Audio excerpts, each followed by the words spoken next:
તો રાજ્યમાં હજુ પણ આગામી 48 કલાક ભારે વરસાદની આગાહી છે। સૌરાષ્ટ્ર અને કચ્છમાં હજુ પણ મુશળધાર વરસી શકે છે। વરસાદી સિસ્ટમ હાલ દરિયા તરફ પહોંચી છે, જો કે તેની અસરના કારણે હજુ પણ સૌરાષ્ટ્ર અને કચ્છમાં વરસાદની શક્યતાઓ છે।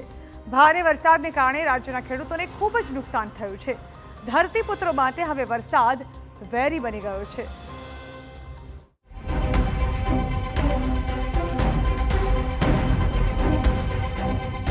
સૌરાષ્ટ્રમાં ભારે વરસાદની આગાહી, કચ્છમાં પણ પડી શકે છે ભારે વરસાદ। હજુ 48 કલાક રહેશે વરસાદી માહોલ। રાજ્યમાં એક તરફ ચોમાસાની વિદાયની રાહ જોવાઈ રહી છે, બીજી બાજુ ધોધમાર વરસાદની સતત આગાહી પણ સામે આવી રહી છે। બંગાળની ખાડીમાંથી જે સિસ્ટમ ગુજરાત તરફ આવી છે તે સિસ્ટમ હાલ દરિયામાં જતી રહી છે, જોકે હજુ પણ આગામી 3 દિવસ સુધી આ વરસાદી સિસ્ટમની અસર જોવા મળશે, જેના કારણે સૌરાષ્ટ્રના કેટલાક જિલ્લાઓમાં અને કચ્છમાં ભારે વરસાદ પડી શકે તેમ છે।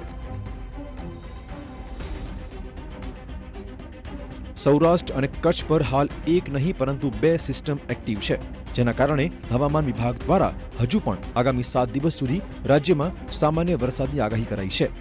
आगामी 2 दिवस સુધી ભારે વરસાદની શક્યતાઓ પણ છે। पहले 7 दिनों के लिए जो गुजराती स्टेट के लिए फोरकास्ट, उसमें गुजराती स्टेट के सारे डिस्ट्रिक्ट कवर है, जिसमें लाइट टू मॉडरेट रेन का पूर्वानुमान है।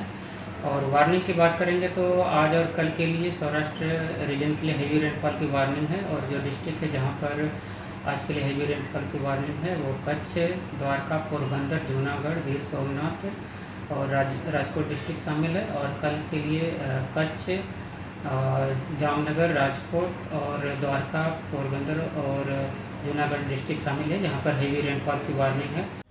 हाल वरसादी सिस्टम दरियाમાં છે।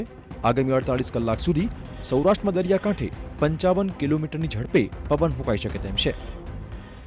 और फिशरमैन वार्निंग की बात करेंगे तो आज और कल के लिए एंटायर गुजरात कोस्ट के लिए फिशरमैन की वार्निंग है, जिसमें विंड की स्पीड 45 से 55 और साथ में जो गस्टी विंड होगी वो 65 kph के आसपास रहने का पूर्वानुमान है।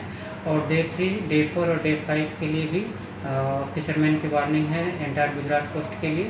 और उसमें जो विंड की स्पीड होगी वो 40 से 50 और जो गस्टी विंड होगी वो 60 किलोमीटर पर आवर के आसपास रहने का पूर्वानुमान है। हाल સૌરાષ્ટ્રના વિસ્તારો પર એક વેલમાર્ક લો પ્રેશર એરિયા છે અને આ સિસ્ટમ હવે આગળ વધીને અરબી સમુદ્રમાં પહોંચશે અને વધારે મજબૂત બનીને ડિપ્રેશન બનવાની શક્યતાઓ છે। આ સિસ્ટમની સૌથી વધારે અસર સૌરાષ્ટ્ર અને કચ્છના વિસ્તારો પર થવાની છે। કેટલીક જગ્યાએ તેના કારણે ભારે વરસાદની શક્યતાઓ છે। હાલ વરસાદી સિસ્ટમ પશ્ચિમ સૌરાષ્ટ્ર અને કચ્છના ભાગોમાંથી દરિયામાં ખસી શકે છે। આ સિસ્ટમથી લો પ્રેશર અથવા તો તોફાન સર્જાઈને ઓમાન તરફ જવાની શક્યતાઓ છે। વરસાદથી ધરતીપુત્રોને નુકસાન, સૌરાષ્ટ્રમાં લાગ્યો મોટો ફટકો। ખેડૂતોની મહેનત પર ફરી વળ્યું પાણી। વરસાદના કારણે ખેડૂતોની મહેનત પર પાણી ફરી વળ્યું છે। રાજકોટના ધોરાજીમાં સતત પડતા વરસાદના કારણે તૈયાર થયેલો પાક પલળી ગયો છે। ખેતરમાં મગફળી અને સોયાબીનનો પાક તૈયાર હતો, પરંતુ વરસાદ પડતા પાક પલળી ગયો, જેના કારણે ખેડૂતો મુશ્કેલીમાં છે। છેલ્લા 4 વર્ષથી ખેડૂતોની હાલત કફોડી બની રહી છે।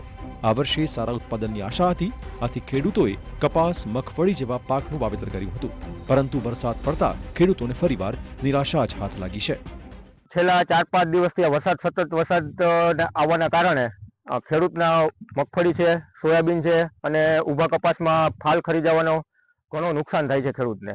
અને કપાસ, સોયાબીન અને માંડવી ઉપાડેલી છે અને ત્યાં સતત છેલ્લા 3-4 દિવસ ત્યાં પલળે છે।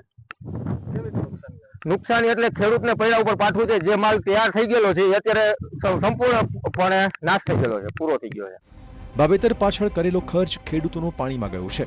ખાતર, બિયારણ, જંતુનાશક દવા સહિત કુલ 18 થી 20 હજારનો ખર્ચ કર્યો હોય છે અને વરસાદના કારણે પાક બલડતા ખેડૂતોને નુકસાની વેઠવાનો વારો આવ્યો છે અને ખેડૂતોએ સરકાર પાસે હવે આર્થિક સહાયની પણ માંગણી કરી છે। ત્યાં પાથરા પડે છે એટલે તેમાં 100% નુકસાની છે અને જે ઊભા પાક છે, કપાસ છે અને પાકમાંથી આવેલા સોયાબીન છે એમાં પણ 50% ઉપરની નુકસાની છે। અને ઊભો કપાસ આ વરસાદની હિસાબે પીળો પડી અને સાપવા અને જીંડવા ખરવા માંડ્યા છે। શું કહેશો, કેવી નુકસાની આવશે? નુકસાની 50 ઊભા પાકમાં 50% ઉપરની નુકસાની છે, ને જે પાથરા પડ્યા છે માંડવીના અને સોયાબીનમાં એમાં 80% પ્લસ નુકસાની આવશે. હાલમાં આ વરસાદના કારણે તૈયાર માંડવીનો પાક ફેલ થયેલ છે. વીઘે 18 થી 20 હજારની આજુબાજુ ખર્ચો થઈ ગયેલો છે અને ખૂબ નુકસાની થઈ છે. તો સરકારશ્રીને વિનંતી કે આની વળતર આપવા. આમ જો આગામી દિવસોમાં પણ વરસાદ રહેશે તો ખેડૂતોની મુશ્કેલી હજુ પણ વધવાની છે. Bureau report TV9.